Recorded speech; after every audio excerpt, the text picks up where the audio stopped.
sending their children to schools, colleges, that is from class 1st to 7th. ఇక్కడ ఏమన్నారు మీరు చాలా ఫర్ యానం each mother are recognised guardian. Each mother అంటే ప్రతి తల్లికి 1500 చాలా క్లియర్గా ఇచ్చారు. దీన్ని సరి చేస్తారా అది చెప్పడం. విధి విధానాలు కంప్లీట్ కాలేదండి, తూచి వేగంగా అలా చెప్పి వెళ్ళిపోయి తప్పుకుపోయేటటువంటి ప్రయత్నం చేస్తున్నారు.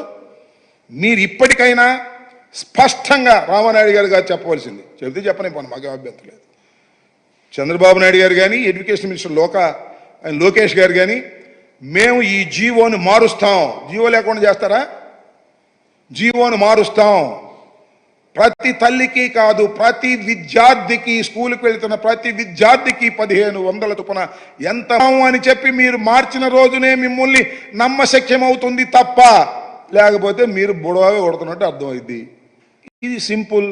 దీన్ని మీరు చెప్పుకోకుండా మేమేదో అది చేసాం ఇది చేసాం, 4,000 ఇచ్చాం, 7,000 ఇచ్చాం, ఇచ్చారు ఓకే. ఇసుక కూడా ఇస్తున్నారు, బ్రహ్మాండమైన ఇసుక. ఉచిత ఏంటది, ఉచిత ఇసుక ఇక్కడ అమ్మబడును. ఏంది ఇది? ఉచితమైన ఇసుక ఇక్కడ అమ్మబడును. ఎంతకు అమ్ముతారు? 1,300 రూపాయలు టన్ను ఉచిత ఇసుక. ఉచితమైన ఇసుకను అమ్ముతారంట వాళ్ళు. ఇది మీ పరిపాలన. ఇది ఒకసారి మీరు గుర్తుపెట్టుకోమని కూడా ఈ సందర్భంగా మనవి చేస్తున్నాను. ఇప్పటికైనా నేను ఈ ప్రభుత్వాన్ని చాలా స్పష్టంగా అడుగుతా ఉన్నా, ఈ జీవోను మారుస్తారా లేదా? విధి విధానాలు కంప్లీట్గా ఉన్నాయి. దీనిలో మీరు నాలిక మడతేసి తప్పుకోవడానికి ప్రయత్నం చేస్తున్నారు. అందువల్లే ముఖ్యమంత్రి గారు కానీ ఇంత పెద్ద ప్రోగ్రాం, ఇంత ఫ్లాగ్షిప్ ప్రోగ్రాం, ముఖ్యమంత్రి గారు హామీ ఇచ్చినటువంటి ప్రోగ్రాం, ప్రతి బహిరంగ సభలోనూ ముఖ్యమంత్రి గారు మాట్లాడినటువంటి ప్రోగ్రాం, ఈ ప్రోగ్రాంకి అమాయకుడైన మా రామానాయుడిని పంపించి, పాపం ఆయన కూడా ఏదో ఆయన ట్రోల్ అవుతున్నా అని చెప్పి ఆయన పంపించడం కంటే మీ అబ్బాయి లోకేష్ని పంపించి ఎంతమంది పిల్లలు బడికి వెళుతుంటే అంతమందికి మేము డబ్బులు ఇచ్చే బాధ్యత మాది. ఈ జీవోని అవసరమైతే సరిచేస్తాము అని చెప్పండి.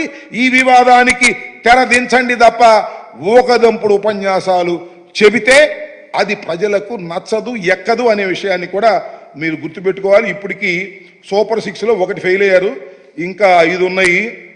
మహిళలకు ఉచిత బస్సు ప్రయాణం, ప్రతి ఇంటికి ఏడాదికి 3 గ్యాస్ సిలిండర్లు, ప్రతి మహిళకి నెలకు 15,000, 19 సంవత్సరాల నుంచి 59 సంవత్సరాల మధ్య వయసు ఉన్నవాళ్ళు, ప్రతి రైతుకి ఏటా 20,000 ఆర్థిక సహాయం, యువతకు 20 లక్షల ఉద్యోగాలు, లేదంటే నెలకు 3,000 నిరుద్యోగ భృతి.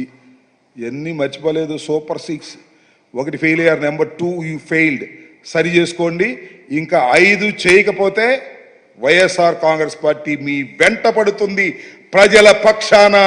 గుర్తుపెట్టుకోండి, ఇచ్చిన మాట తప్పితే ప్రజలు ఊరుకోరనే విషయాన్ని కూడా మీరు గుర్తుపెట్టుకోమని మనం చేస్తున్నాం.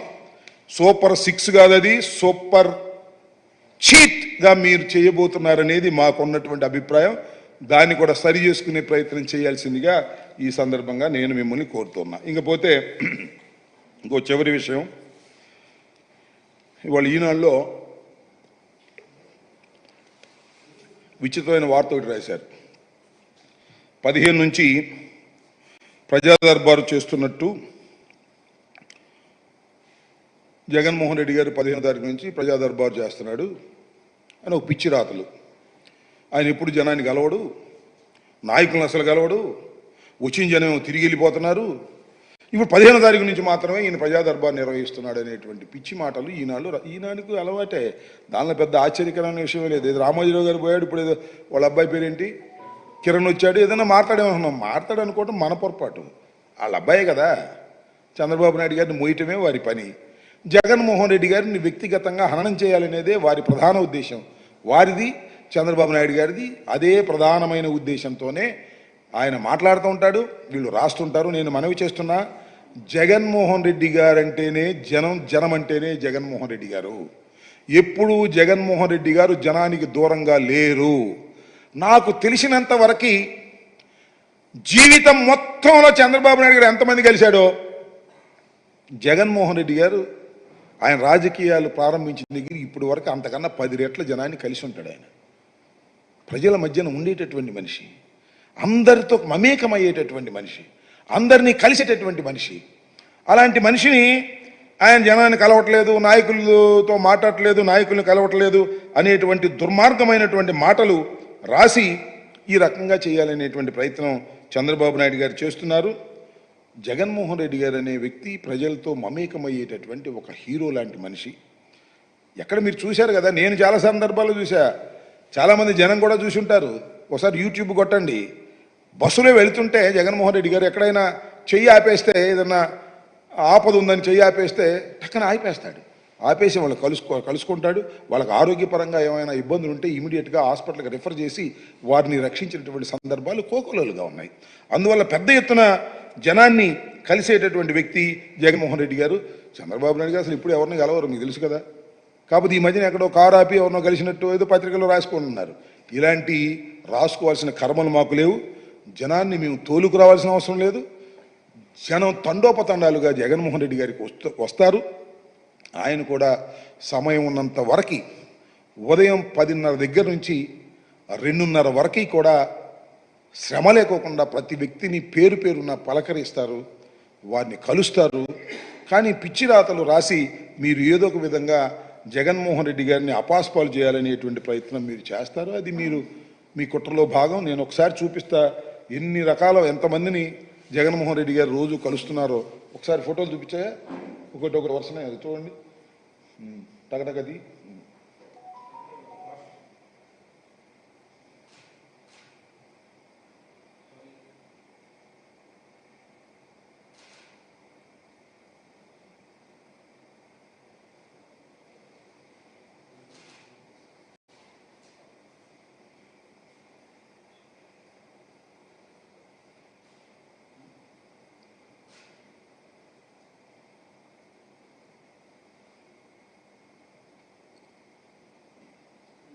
సామాన్యుల్ని, నాయకుల్ని రోజు కలుస్తూనే ఉంటారు. అయితే వచ్చిన ప్రాబ్లం ఏంటంటే ఎంతమందిని కలిసినా ఇంకా మిగిలిపోయి ఉంటారు. ఎందుకంటే తండోపతండాలుగా జగన్మోహన్ రెడ్డి గారి దగ్గర ప్రజాకర్షణ కలిగినటువంటి వ్యక్తి, జనం మధ్యలో ఉండేటువంటి వ్యక్తి, ప్రజానాయకుడు. Is not a manipulator.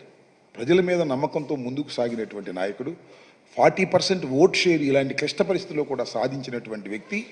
ఎంతమందినైనా కలవండి, మమ్మల్ని కలవలేదండి అని ఓ 10:30కి వచ్చి 2:30 వరకే ఆయన కలుస్తుంటాడు. ఆ 2:30 తర్వాత కొంతమంది మిగిలిపోతారు. మిగిలిపోతే నెక్స్ట్ అండ్ అని పంపిస్తారు.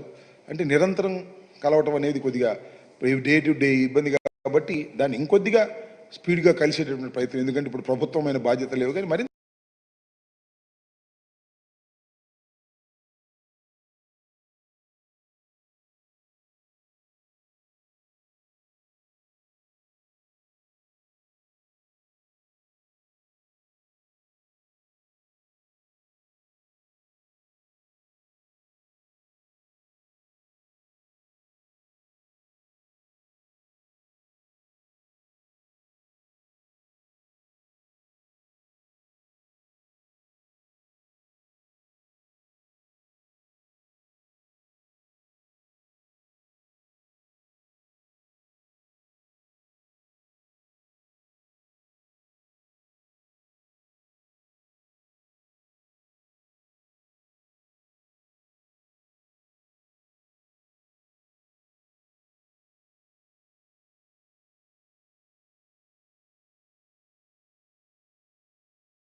జనం మధ్యలో ఉండేటువంటి వ్యక్తి, ప్రజానాయకుడు. Is not a manipulator. ప్రజల మీద నమ్మకంతో ముందుకు సాగినటువంటి నాయకుడు.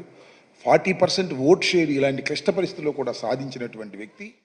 ఇంతమందినన్నా కలవండి, మమ్మల్ని కలవలేదండి అని ఓ 10 మంది 20 మంది వెళ్ళిపోయేటటువంటి పరిస్థితి. ఎందుకంటే టైం ఈజ్ మోర్ ఇంపార్టెంట్ కదా. మార్నింగ్ 10:30కి వచ్చి 2:30 వరకే ఆయన కలుస్తుంటాడు. ఆ 2:30 తర్వాత కొంతమంది మిగిలిపోతే నెక్స్ట్ ఎండ్ అయ్యారని పంపిస్తారు. అంటే నిరంతరం కలవటం అనేది కొద్దిగా డే టు డే ఇబ్బంది కాబట్టి దాన్ని ఇంకొద్దిగా స్పీడ్గా కలిసేటటువంటి ప్రయత్నం, ఎందుకంటే ఇప్పుడు ప్రభుత్వమైన బాధ్యత లేవు కానీ మరింతగా కలిసేటటువంటి ప్రయత్నం చేస్తారు తప్ప నేను మనవి చేసేది ఏంటి, అంటే పిచ్చి రాతలు రాసి